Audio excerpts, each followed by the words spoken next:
โอ้ยอย่าตึงตะคุน่านี่อย่าตึงใกล้ หลังจากที่พ่อแม่พี่น้องประชาชนขุดคำมาได้ก็พากันมาขายแล้วก็แบ่งเงินกันปันเงินกันไปนี่ทุกคนได้เป็นก้อนอะไรได้เนาะทุกคนพอได้เลี้ยงครอบเลี้ยงครัวนี่ก็คือภาพบรรยากาศที่พ่อแม่พี่น้องประชาชนพากันไปขุดคำทันทีแห่งนี้ก็คือบ่อคำผาปนนะทุกคนบ่อคำผาปนพ่อแม่พี่น้องประชาชนไป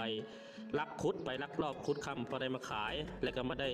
เจอปนครอบครัวพอได้ซื้อมักเพชรเกลือแป้งนัวเนาะทุกคนเนาะประเทศแบบนี้ก็อยู่บ่รอดเด้อทุกคนนี่ก็คือวิถีชีวิตของคนลาวเฮาปัจจุบันนะทุกคนเพราะว่าประเทศลาวเฮานี่มีบ่อทองบ่อคำหลายทุกคนแต่ก่อนนี่คนลาวเนี่ยอาชีพคนลาวเนี่ยไปหาลักตัดไม้ตัดตอกไปหาตัดไม้ตัดขายเขาห้องเรื่อยได้ตัดขายส่งออกประเทศได้เดี๋ยวนี้ไม้มันเบิดกับไปหาขุดคำทุกคนอันนี้คือบรรยากาศภายในถ้ำทุกคนประชาชนพากันขุดคำอันนี้ก็คือภาพตัวอย่างที่สะท้อนให้เห็นว่าเป็นยังทราย7 คนที่ติดอยู่ในถ้ำบ้านพันไซเมืองลองแจ้งแขวงไซสมบูรณ์จึงไปติดอยู่ในหันก็คือ